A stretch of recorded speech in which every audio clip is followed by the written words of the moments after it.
সবাইকে নমস্কার। বন্ধুরা, আমরা এমন একটা পরিস্থিতিতে কাজ করতে হচ্ছে যখন সারা দুনিয়াতে কোভিড মহামারীর সঙ্গে মোকাবেলা করে রাজ্য সরকারও এবং কেন্দ্রীয় সরকার দোনো মিলেই সেই কোভিড পরিস্থিতি থেকে কিভাবে বেরিয়ে আসা যায় তার জন্য আমরা প্রচেষ্টা করছি।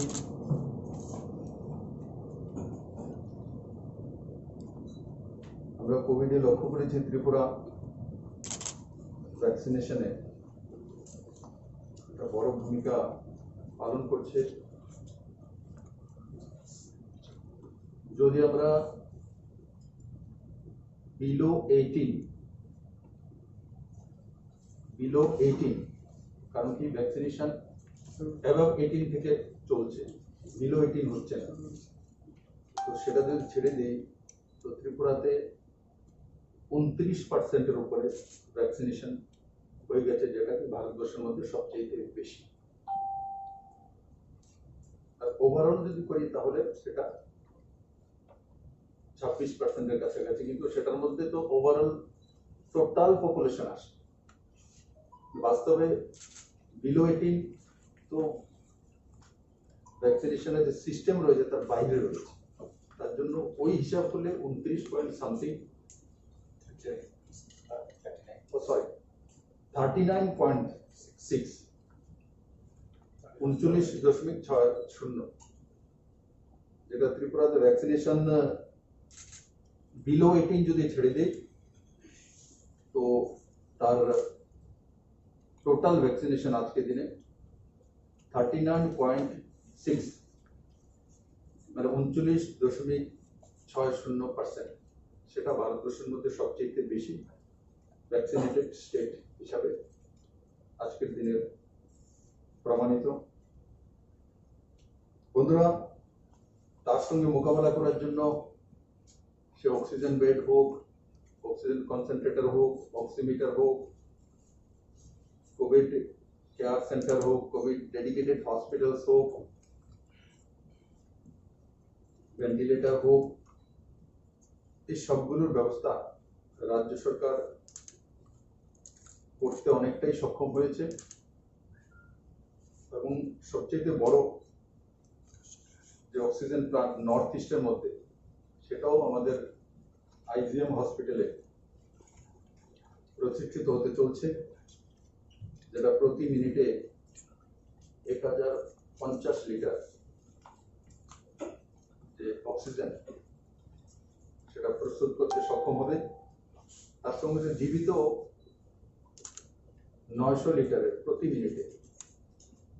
আর তার সঙ্গে সঙ্গে সারা ত্রিপুরার 8টি ডিস্ট্রিক্টে আরো 8টি অক্সিজেন প্লান্ট এবং এনএইচএম এর মাধ্যমে আরো 18টি প্লান্ট যে ত্রিপুরাতে প্রতিষ্ঠিত করার প্রকল্প বাস্তবায়নের জন্য প্রসেসিং চলছে। আর খুমলুঙে আপনারা অবগত আছেন, সম্পূর্ণ রাজ্য সরকারের পয়সা দিয়ে আমরা একটা অক্সিজেন প্লান্ট খুমলুঙ যে সিএসসি হসপিটাল আছে তাতে আমরা করার জন্য প্রস্তাব নিয়ে এসেছি এবং শুরুয়াত হয়ে গেছে। বন্ধুরা, আজকে একটি যোজনা আমরা ঘোষণা করতে চলছি, সেটা হচ্ছে মুখ্যমন্ত্রী বাল্য সেবা প্রকল্প। সেই যোজনার নাম হচ্ছে মুখ্যমন্ত্রী বাল্য সেবা প্রকল্প। এই যে কোভিড মহামারী, তাতে অনেক যে শিশু হোক বা বাল্যাবস্থা হোক বা কৈশোর অবস্থা হোক, যে পরিবারজনকে হারিয়েছে, কেউ হয়তো মা বাবা সবাই হারিয়ে গেছে, কেউ নেই, অরফান চিলড্রেন, অনাথ হয়ে গেছে। তো তার জন্য রাজ্য সরকার একটা প্রস্তাব নিয়ে এসছে, আর সেই যোজনার নাম মুখ্যমন্ত্রী বাল্য সেবা প্রকল্প। আর তাতে যারা হয়তোবা হোমে থাকবে না, আমাদের কাছে যে অরফান চিলড্রেনদের রাখার জন্য হোম আছে, 18 বছর পর্যন্ত আমরা হোমে রাখি, কিন্তু এমনও বাচ্চা বা এমন আমার শিশুরা রয়েছেন, কৈশোরাবস্থা রয়েছেন, যাদের হয়তোবা তার ঠাকুমা পালতে চায়, তার আত্মীয় স্বজনের মধ্যে কেউ গার্জিয়ান পালতে চায়, আর সেও সেখানে থাকতে চায়, তো তাদের জন্য কোনো স্কিম ছিল না। তো আজকে এই স্কিমের এই যে যোজনা, তার মাধ্যমে যারা কোনো কেয়ারটেকারের কাছে থাকতে চাইবে বা আত্মীয় স্বজন পরিজন, ঠাকুমা হোক, দাদু দিদা, তাদের কাছে থাকতে চাইবে, তো তাদের জন্য রাজ্য সরকার প্রতি মাসে 18 বছর বয়স পর্যন্ত 3,500 টাকা করে মাসিক যে অর্থ প্রদান তার ব্যবস্থা করবে। তাদের পরিবার বয়স্ক নাগরিকরা রয়েছে এবং তাদের একমাত্র উপার্জনশীল ছেলে কোভিডে মারা গেছে, তাদের বিষয়ে চিন্তা ভাবনা। দেখুন, এখন এটা তো যেটা আমরা আজকে ঘোষণা করা হলো, এটা অপ্রাপ্ত বয়স্কদের জন্য। এমন যেটা আপনি বলেন যে মা বাবা আছে অথবা তার পালন পোষণ করার জন্য তার ছেলে বা বউ যারাই আছে, ওনারা তো কোভিডে আক্রান্ত হয়েছে এবং চলে গেছে, এমনিতে বৃদ্ধা পেনশন তো ওনারা আশা করি ত্রিপুরা তো বড় মাত্রায় পান। আর বাকি কি করা যেতে পারে, ডেটা আসবে রাজ্য সরকার সেই বিষয়ে।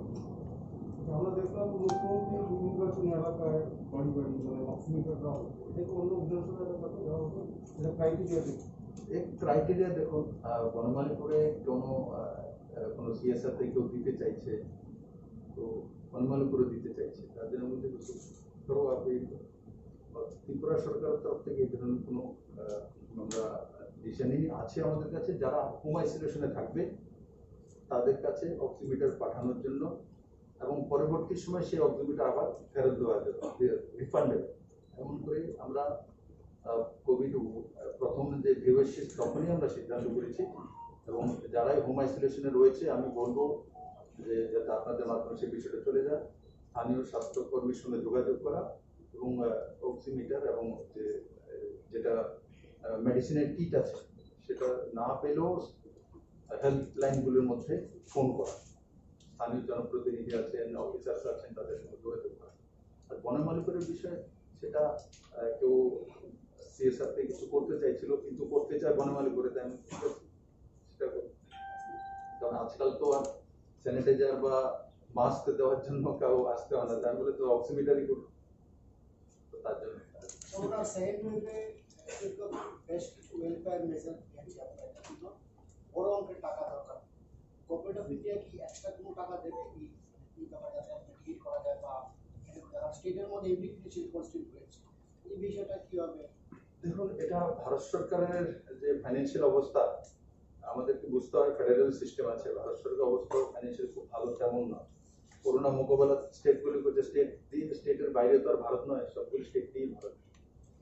আর মাননীয় প্রধানমন্ত্রীর উপর আমাদের কোনো ভরসা আছে, সময়ের সময় উনি ত্রিপুরাকে সাহায্য করেছেন। আপনারা জানেন 7th পে স্কেল হোক আর অন্য যোজনা হোক, আমরা যখন পেনশন স্কিম 300, 400, 500 থেকে 1000 একযোগে করেছি, তখন যে পয়সাটা দরকার ছিল সেটাও ভারত সরকার এই কোনো না কোনোভাবে সাহায্য করেছে।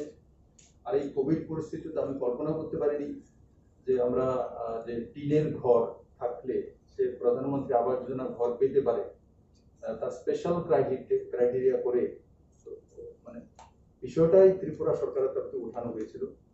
তার জন্য যে 1,60,000 1,60,000 ঘর একসঙ্গে অ্যালটমেন্ট করে দেওয়া ত্রিপুরার জন্য, এতে 2400 কোটি টাকা, মানে 2,400 কোটি টাকা, সেটা ছোট বিষয় না এই সময় স্যাংশন করে দেবে। আমি যখন সেক্রেটারির সঙ্গে কথা বলছিলাম তো আমাকে বলছে স্যার আপনার লেটারটা চলে যাক, একবার আপনাকে আরেকবার কথা বলতে হবে। কেন? তো স্যার একসঙ্গে তো দেবে না, 1,60,000 প্রশ্নই ওঠে। ত্রিপুরাতে এই পর্যন্ত আমরা 49,000 আনতে পেরেছিলাম পুরো আমাদের পুরনো সরকার থাকাকালীন। তারপর আমাদের সরকার আসার পর আমরা 50,000 আনতে পেরেছিলাম 3 বছরে। এটা একসঙ্গে 1,60,000 বড় ব্যাপার। তার জন্য মাননীয় প্রধানমন্ত্রী এবং নারায়ণ সিং তোমরজিকে আমি ত্রিপুরাবাসীর তরফ থেকে ধন্যবাদ জানাই যে এই সময়ে এত বড় স্যাংশন করে দেওয়া, সেটা কিন্তু ভারত সরকারের বাজেট থেকেই আসে।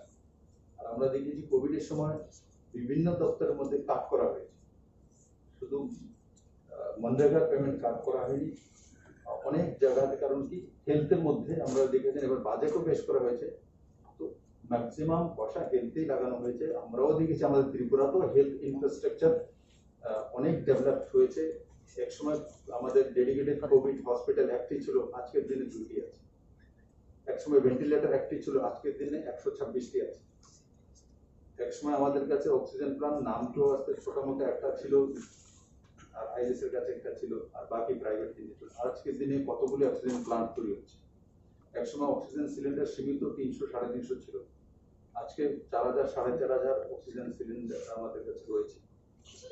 তো অক্সিমিটার আমাদের কাছে তার আগের সময় মানে নামকো আছে সামান্য ছিল, কিন্তু আজকের দিনে বড় মাত্রায় অক্সিমিটার ত্রিপুরাতে রয়েছে। অক্সিজেন ব্যাট বড় মাত্রায় ত্রিপুরার কাছে রয়েছে।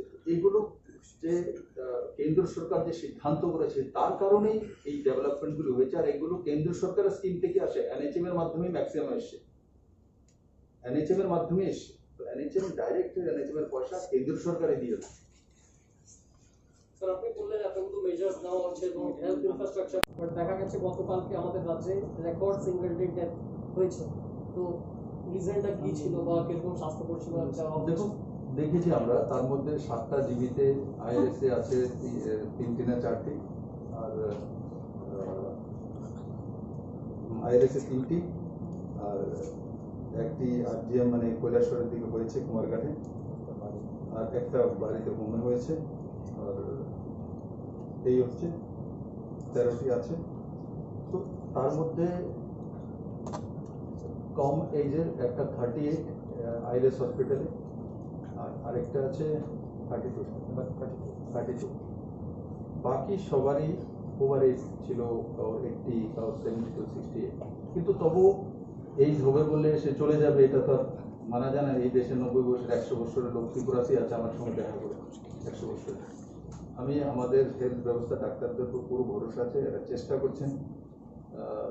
তো সেটা শুধু ত্রিপুরাতে একটা হচ্ছে তেমন না, কারণ এবারে যদি আমি ত্রিপুরাতে দেখি যে ফার্টিলিটি যে রেট আছে আমাদের, সেটা 1%-এর কাছাকাছি রয়েছে। তো ওই হিসাবে দেখলে ন্যাশনাল লেভেলে থেকে অনেক নিচে আছে।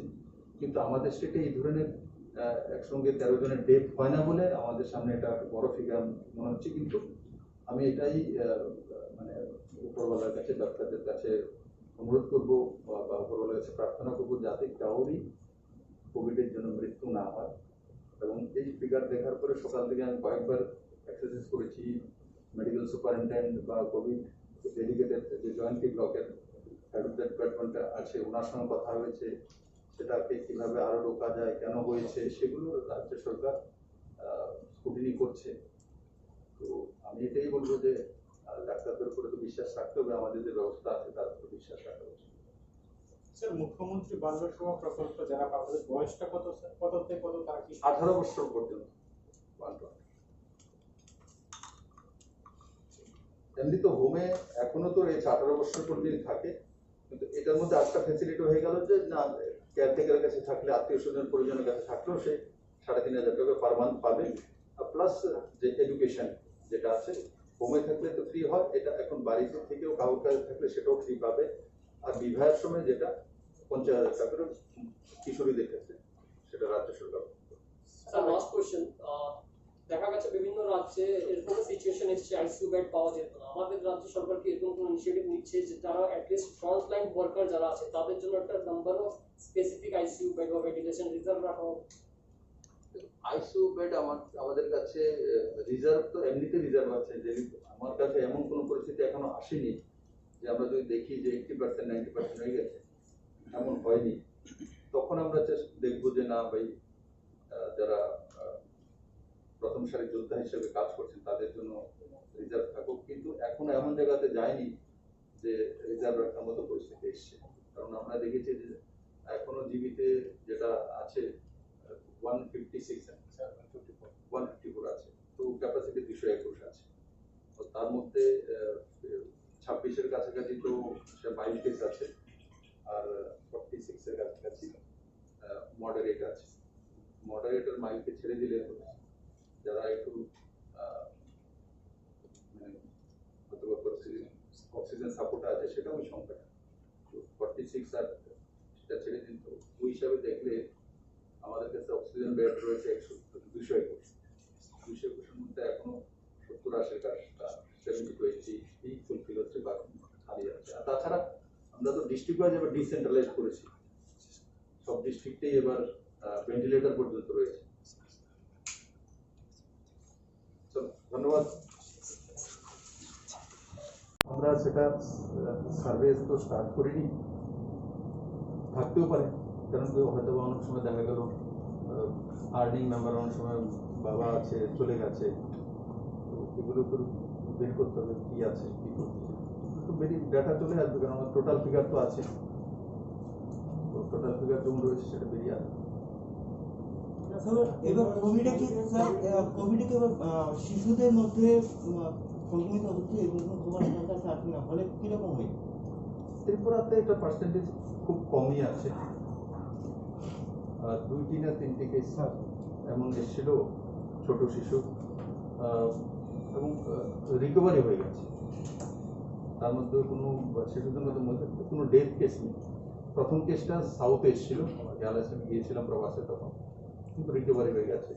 কিন্তু কোভিডের কারণে কোনো শিশুর মৃত্যু হয়েছে এমন কেস ত্রিপুরাতে নেই। কোভিডের সেকেন্ড ওয়েভে আপনি বলেছেন যে আগরতলা পুরনিগম এলাকাতেই সবচেয়ে বেশি সংক্রমণটা করা থাকে, সেটার জন্য বিভিন্ন মেজারও নেওয়া হচ্ছে। তো রাজ্য সরকার আর কি নতুন করে চিন্তা ভাবনা করছে এই সংক্রমণটাকে যাতে পূর্ণভাবে আটকানো?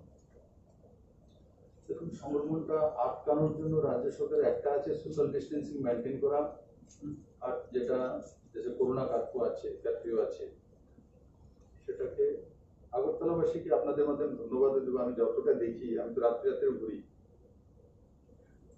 করোনা কারফিউ মানে আগরতলাবাসী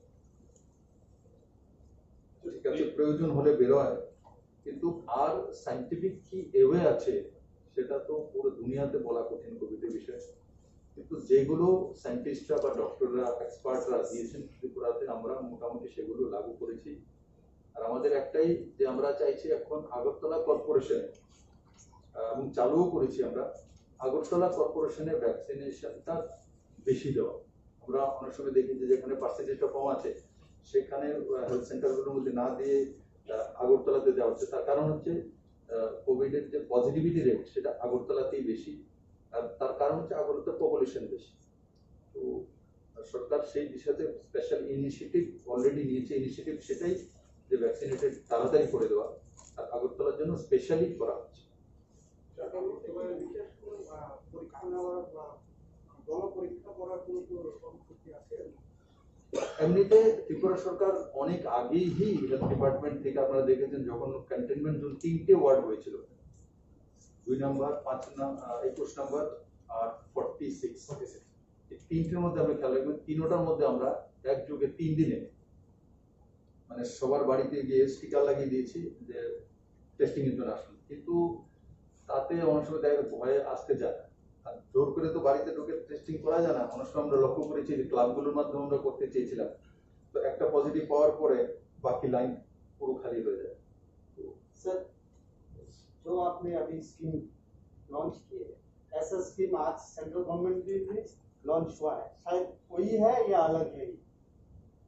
मुझे सेंट्रल गवर्नमेंट के बारे में जानकारी नहीं आती, ये राज्य सरकार की तरफ से हमने ये घोषणा किया है, और ये संपूर्ण अलग ही है, और सेंट्रल गवर्नमेंट की तरफ से मुझे अभी सूचना नहीं। আচ্ছা, রাজ্য সরকার 1000 টাকা করে দেবে প্রতি ছাত্রকে পরিবার, এটা কবে থেকে শুরু হবে আর পরিবার থেকে আবেদন नहीं আবেদন করার জন্য অনলাইন যে সমস্ত অ্যাকাউন্ট আছে আমরা ডিবিটির মাধ্যমে অনলাইন পাঠাই 7 লাখ অ্যাকাউন্ট আমাদের কাছে আছে আমাদের যারা বিপিএল অন্তোদয় প্রায়োরিটি হাউসহোল্ড এদের কাছে ইপিডি সিস্টেমে রেশন কার্ড আছে এবং এদের নাম্বার আছে কনফার্মেশন আছে আর সঙ্গে সঙ্গে যারা এপিএল এর মধ্যে গরিব আছে 50,000 আমরা এর আগে আইডেন্টিফাই করেছি এদের সম্পূর্ণ নাম্বার অ্যাকাউন্ট নাম্বার আমাদের কাছে আছে তো আমরা আমার মনে হয় আজকে আমি পার্সেন্টেজ নেব ম্যাক্সিমাম পয়সা হয়তো বা পৌঁছে গেছে আর তার সঙ্গে সঙ্গে যারা হোমে আছে এবং যারা হয়তো কোনো গার্জিয়ানের কাছে রয়েছে তাদের 10th পাসের পর 11-12 এই 2 বছরে ওয়ান টাইম একবার ল্যাপটপ বা ট্যাবলেট দিয়ে তাকে সহায়তা করা হবে কারণ কি আজকালকার দিনে গুগলের জামানা ইন্টারনেটের জামানা তো অনলাইনে যাতে তার পড়াশোনা করতে পারে কোনো ভোকেশনাল সাবজেক্ট হোক আর সেগুলো টেকনিক্যাল সাপোর্ট যাতে পেতে পারে তার জন্য রাজ্য সরকার তার ব্যবস্থা করবে তার সঙ্গে সঙ্গে আপনারা সবাই অবগত আছেন যে রাজ্য সরকার তার আগেই ঘোষণা করেছে যে 579 কোটি টাকা তার মধ্যে ওয়েবের মাধ্যমে 25 কোটি টাকার কাজ সোশ্যাল পেনশন 2 মাস এটা একত্রিত করে 72 কোটি টাকা মনরেগার মাধ্যমে 332 কোটি টাকা আর 7 লক্ষ পরিবারকে 1000 টাকা করে ট্রান্সফার সেটা বিপিএল অন্তোদয় আর তার সঙ্গে সঙ্গে এপিএল এর মধ্যে যারা নিডি রয়েছেন তাদেরকে ট্রান্সফার করা হচ্ছে আর খাদ্যদ্রব্য প্যাকেট সেই নিডি পরিবারদের কাছে পৌঁছে দেওয়ার জন্য সেই 7 লাখ পরিবারের কাছে প্রায় 80 কোটি টাকা খরচা টোটাল 579 কোটি টাকা প্যাকেজ আগে রাজ্য সরকার ঘোষণা করেছে আর আজকে যেটা অতিরিক্ত আপনাদের সামনে তুলে ধরলাম সেটা হচ্ছে মুখ্যমন্ত্রী বাল্য সেবা প্রকল্প আমি আশা করি তাতে আমাদের যে যারা আজকে তাদের পরিজনকে হারিয়েছেন তো তাদের ভবিষ্যৎ জীবনের জন্য কমসে কম একটা ছোট্ট রাস্তা তো আমরা তৈরি করতে সক্ষম হয়েছি আর পরবর্তীকালে আরো কি করা যেতে পারে কারণ অনেক সময় আমরা দেখি যে হায়ার এডুকেশনে কোনো জায়গায় যেতে চাইছে তো স্কলারশিপের ব্যবস্থা আরো কিছু আছে সেগুলো ধীরে ধীরে রাজ্য সরকার কিভাবে তাদেরকে সাহায্য করা যেতে পারে বিবেচনা করবে তাছাড়া আপনারা জানেন যে এডুকেশন অনেকগুলো আমাদের স্কিম রয়েছে লক্ষ্য স্কিম রয়েছে সুপার 30 রয়েছে এগুলোর মধ্যে আপনি সেই ছেলেমেয়েরা যেতে পারে তার জন্য কোনো এটা অতিরিক্ত করা হয়েছে কিন্তু যেই স্কিমগুলি অলরেডি রয়েছে আমাদের মেধা ছাত্রছাত্রীদের জন্য তার মধ্যে ওনারা আপনি ভাগ নিতে পারেন আপনাদের তার সঙ্গে সঙ্গে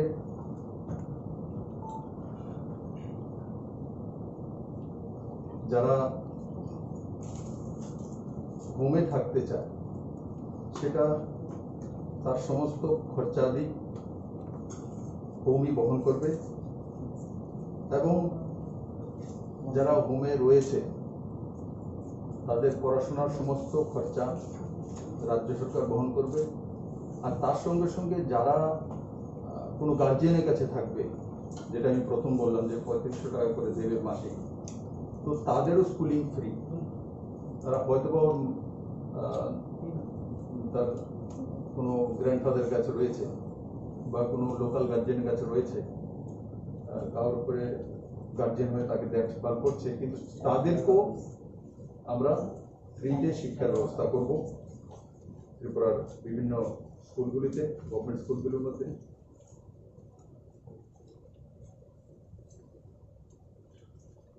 আর যারা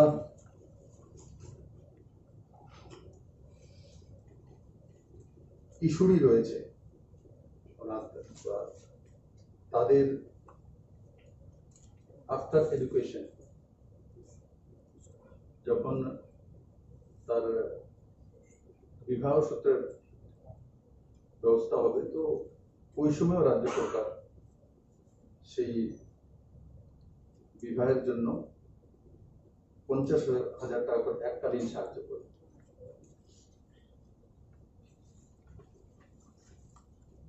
পৌঁছে যায় সবাই যাতে তার সহায়তা নিতে পারে, সেটাই আমার কাম্য। আর আমি উপরওয়ালার কাছে, মা ত্রিপুরেশ্বরী মার কাছে এটাই প্রার্থনা করবো যাতে কোনো ছেলে মেয়ে আমার রাজ্যের মতো অনাথ না হতে হয়, আর কোভিড মহামারীর কারণে যাতে মৃত্যু কারণ না ঘটে, এটাই আমার উপরওয়ালার কাছে প্রার্থনা। বাকি হেলথ ডিপার্টমেন্ট আপনারা সবাই অবগত আছেন, আমাদের সাংবাদিক বন্ধুরা দিনরাত প্রচেষ্টা চেষ্টা করে যাচ্ছে। ডাক্তাররা, নার্সরা, তার সঙ্গে রিলেটেড যারা সাফাই কর্মী রয়েছেন, অ্যাডমিনিস্ট্রেশন। তো আমি সবার কাছে এটাই বিনম্র নিবেদন থাকবে, আসুন সবাই মিলে এই যুদ্ধকে জয় করি আর এক দুসরেকে